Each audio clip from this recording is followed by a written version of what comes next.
Programa Med Saúde dessa semana tem o prazer de receber um grande amigo, Dr. Marcos Rogério Gregorini, neurocirurgião, formado aqui pela Faculdade de Medicina de Jundiaí, fez especialidade em neurocirurgia no Hospital Heliópolis, coordenador da equipe de neurocirurgia do Hospital São Luís, Redidor de Campinas e Atibaia e coordenador da equipe de neuro da clínica NC6. Marco, obrigado por estar aqui com a gente hoje.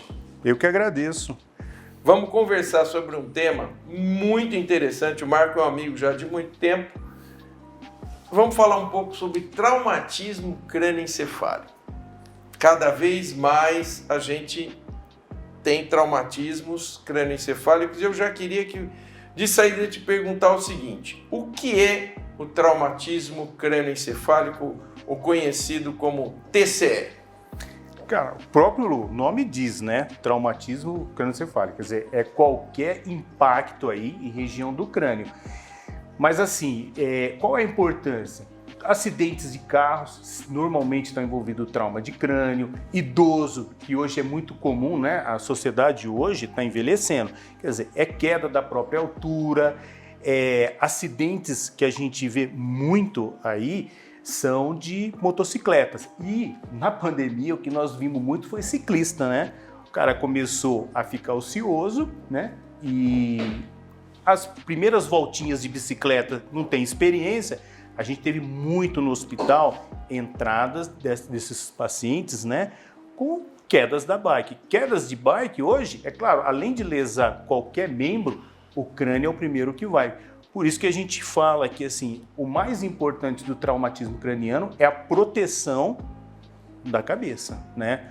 Em acidentes, motocicletas, em casa. No caso, por exemplo, não andar sem capacete no caso de motocicleta, né? Sim, e mesmo hoje com aquelas motos elétricas, que hoje está muito em moda, a gente sempre frisa, os pais, as mães, que tem que colocar o capacete. Que assim, uma queda que a criança dá, né, num chão, numa quina, pode ser grave e pode acrescentar qualquer tipo de sequela, né? Sem dúvida. Então veja, as causas mais comuns, você já deu um toque. Então seria um acidente automobilístico, um acidente motociclístico, isso, certo? muita lesão, brigas. Sim. Temos muito aqui no Brasil. E tem uma coisa muito importante no Brasil, mas muito importante, que difere até de outros países: queda de laje. Hoje a gente nota que assim, muitos idosos, às vezes pessoas que vão mexer no telhado, pessoas que vão mexer em caixa d'água, eles têm queda. E essa queda às vezes é fatal. Você vê o caso do Gugu, né?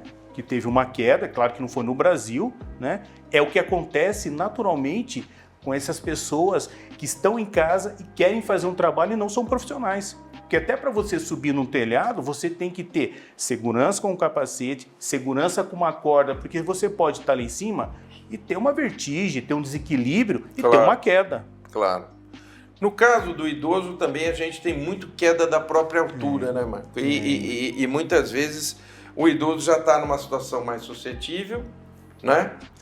Além disso, hoje nós temos uma população de pacientes antiagregados e anticoagulados. Sim. Então aí seria, vamos dizer, a tempestade completa, né? Quer dizer, você acrescentou. O paciente já está sensibilizado pelo uso da medicação, que interfere ou com a plaqueta, ou com a célula vermelha, ou com ambos. Sim. Então, ele está anticoagulado ou antiagregado. Diante de um trauma, a possibilidade de fazer um hematoma aumenta muito, né? Aumenta. Você vê que hoje, quando um paciente idoso chega no consultório, principalmente os que estão, né, agregados aí com anticoagulantes, né, a gente pede para que os familiares não deixem tapete, não deixem locais com degrau onde ele circule, entendeu? Outra coisa que a gente pede muito para que os idosos tenham barras no banheiro, porque o banheiro é um lugar que escorrega muito, a gente vê muito traumatismo de idoso no banheiro. Então, sim, as barras de proteção são importantes, tá? A gente nota que é muito comum da nossa sociedade ter o tapetinho de entrada, o tapetinho do banheiro, o tapetinho da cozinha, as passadeiras da cozinha.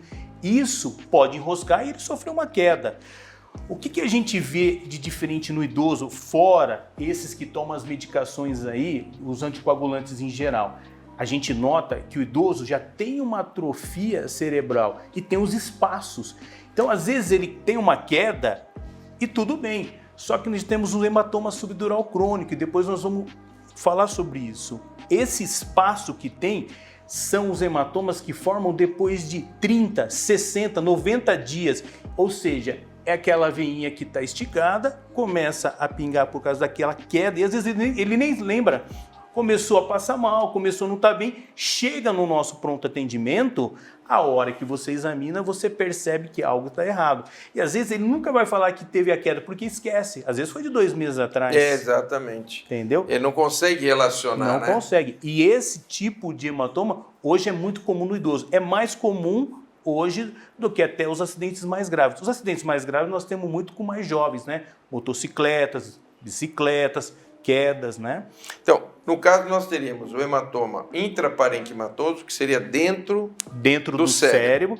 O subdural, que fica entre uma membrana que protege o cérebro e o cérebro ali. E esse crônico é aquele que realmente ele vai formando com um pouquinho. E vai como se pingasse, né? Todo dia pinga um pouquinho. Exato. E o epidural, que é no trajeto da meningea média, né? Exato. Que quando bate essa região acima aqui um pouquinho da orelha e com traumatismo aí, esse é uma emergência cirúrgica, emergência cirúrgica. Como o extradural, que a gente vê muito em crianças e jovens, né? É aquele que fica entre essa membrana que chama dura mater e o osso, que é um hematoma que expande muito rápido e que precisa dessas cirurgias que a gente fala de urgência, emergência.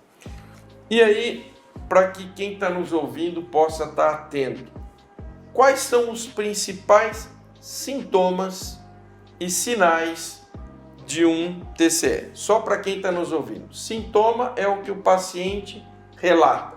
Sinal é o que o médico vê no exame físico. Sim. Se você dividir o trauma crânioencefálico, né, em 3 partes, nós temos aí o leve, o moderado e o grave. O leve, normalmente idoso, é isso que a gente fala. Ele bateu a cabeça, nem chegou aí para o hospital e de 30 a 60 dias ele começa a apresentar o quê? Dor de cabeça, instabilidade postural, alteração de comportamento. Isso.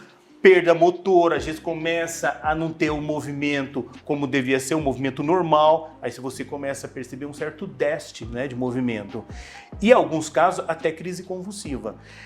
Aí é que você, realmente, o diagnóstico pode ser um pouquinho mais duvidoso, porque esses idosos têm muito AVC, entendeu? Eles têm muito o quê? Às vezes, distúrbio de eletrolítico, né? Distúrbio conceptivo, às vezes não está comendo, não está se alimentando. São pacientes que têm, às vezes, um quadro demencial associado. É um pouquinho mais chato de fazer diagnóstico, mas é importante o quê? A primeira avaliação, percebeu? A gente sempre tem a tomografia que, às vezes, a gente faz já de imediato, para tentar descartar essa urgência neurológica. Os traumas moderados já são aqueles onde o paciente realmente teve uma queda importante, que você sabe que ele vem precedido, às vezes, de uma contusão pulmonar, ele vem precedido de uma fratura, entendeu?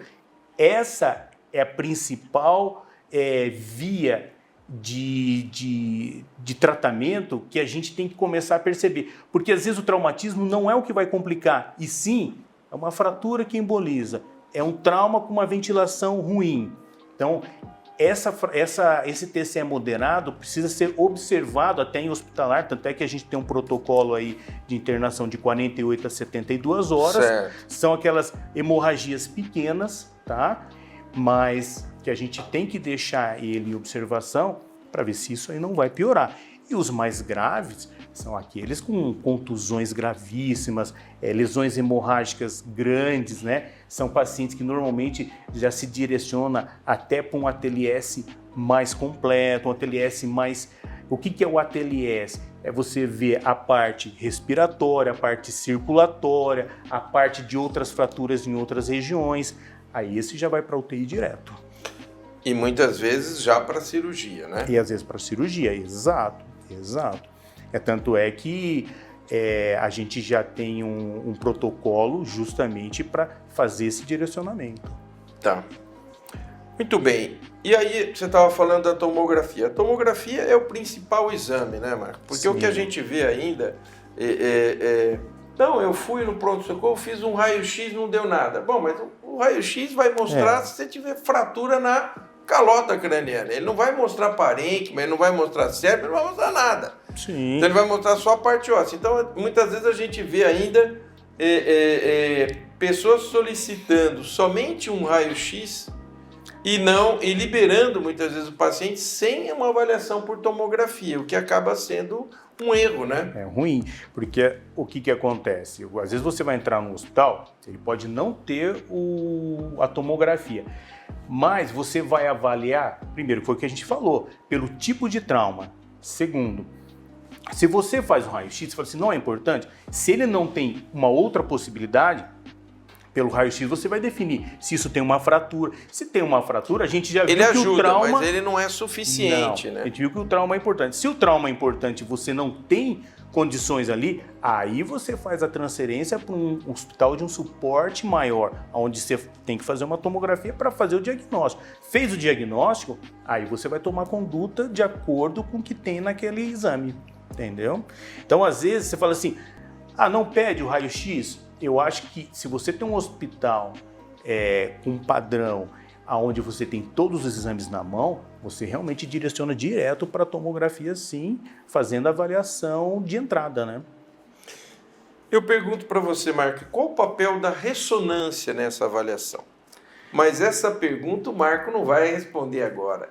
Nós vamos parar um minutinho para o nosso intervalo e na volta o Marco vai comentar com a gente. Não sai daí, nós voltamos já já.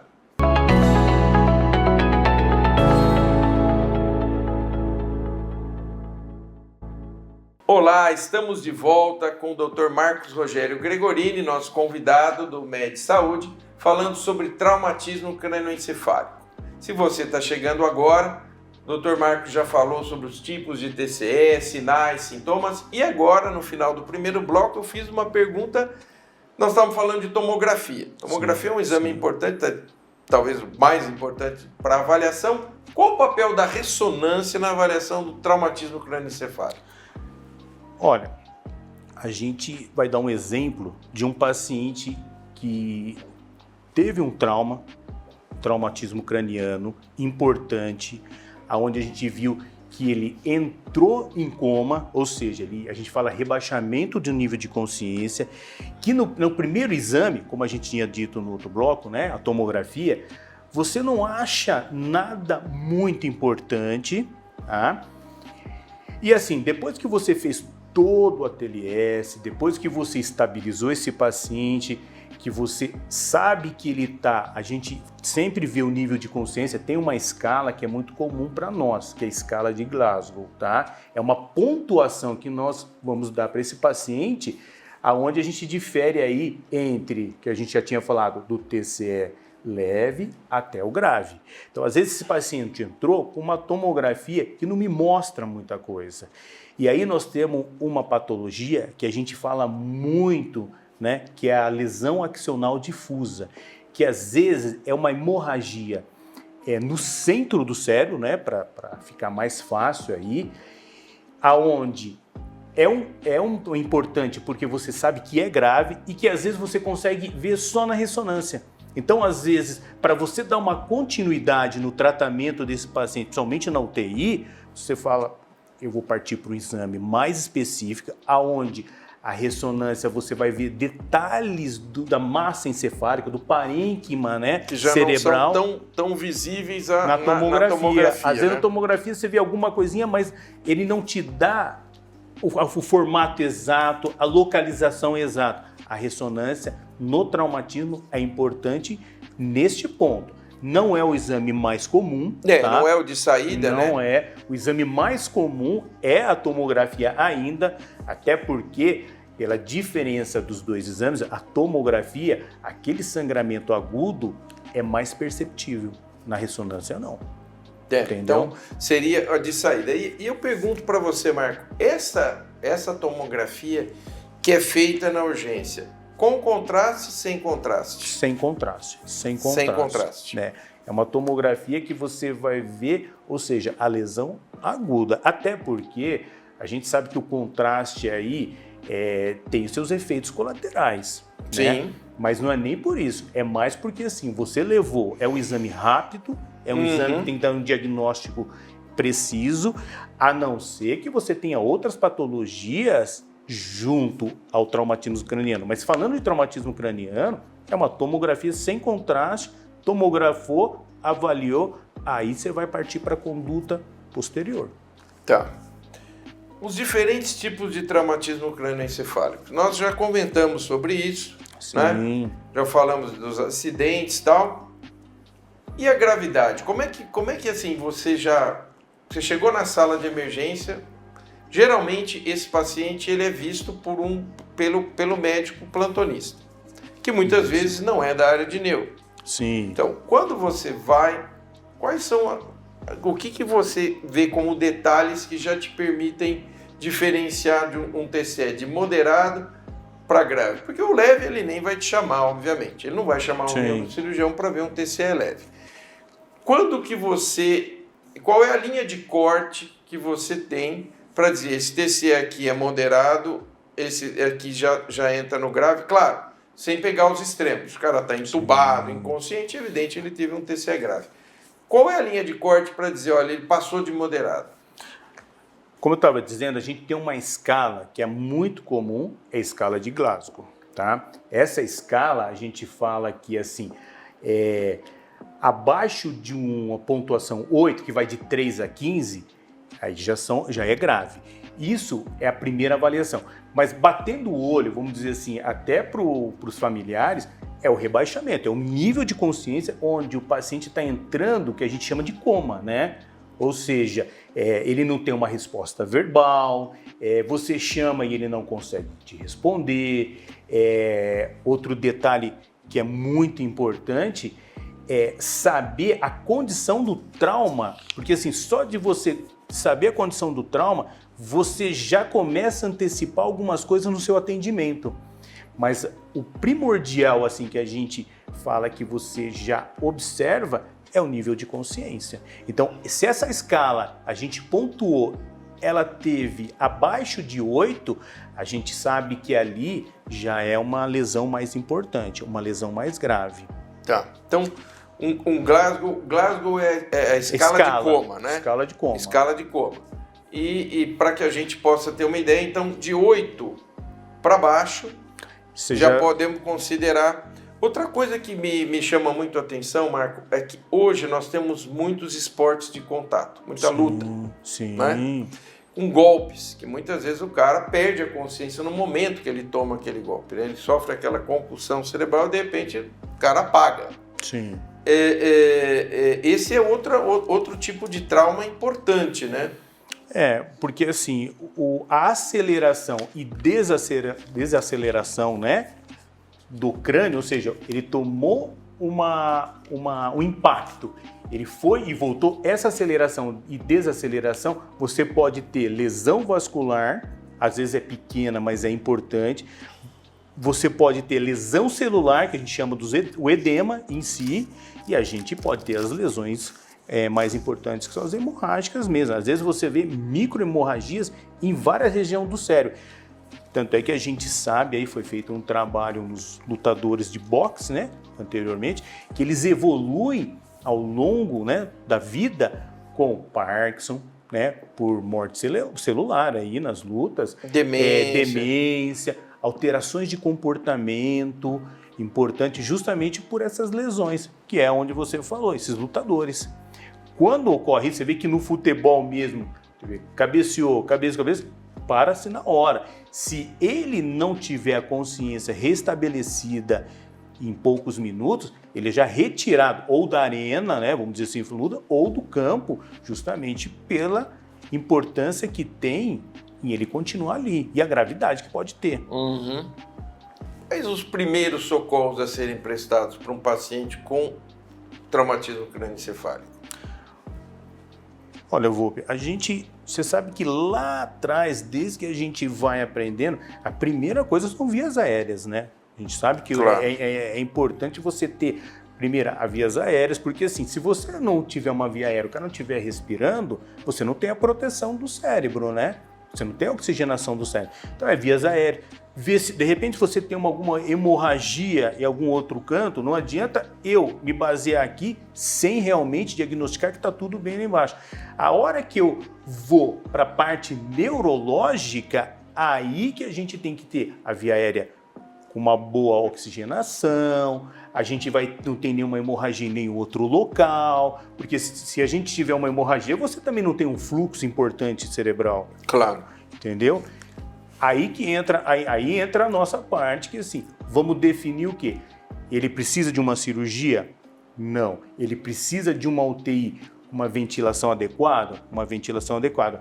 E aí a gente tem hoje, principalmente nas terapias, né, intensivas, a gente coloca o catéter para monitorar essa pressão dentro do crânio.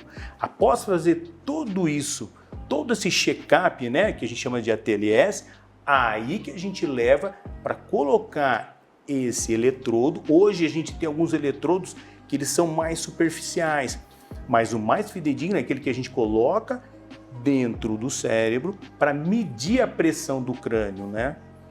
Certo. Então, você diria que nesses primeiros socorros a via aérea é o principal? É o principal, seguido das hemorragias em gerais.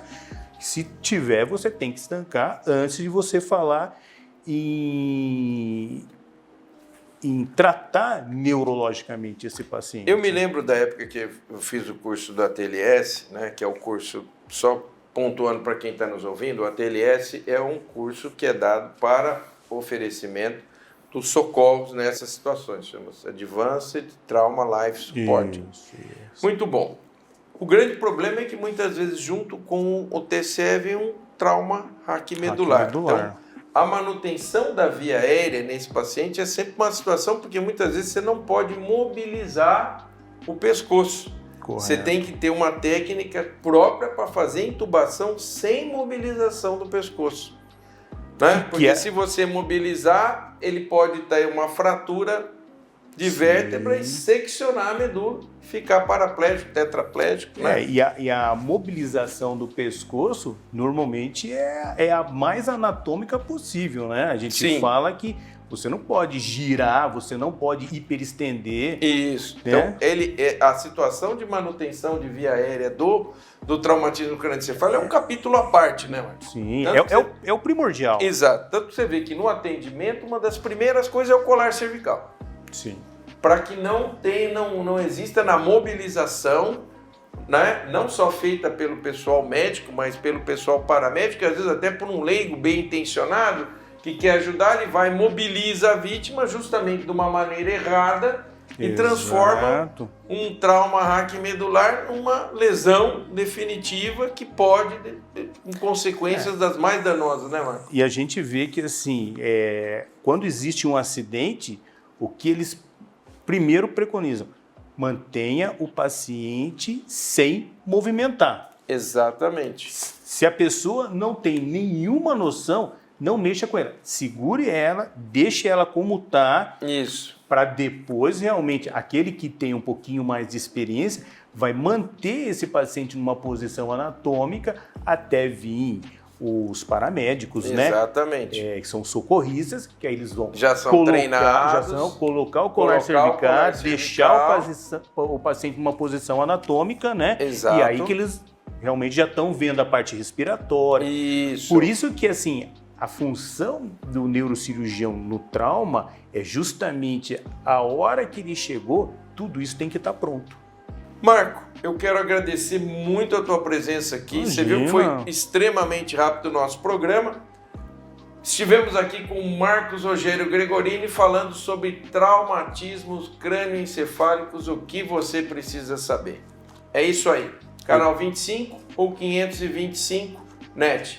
Nós esperamos você. Nosso encontro semanal com a saúde.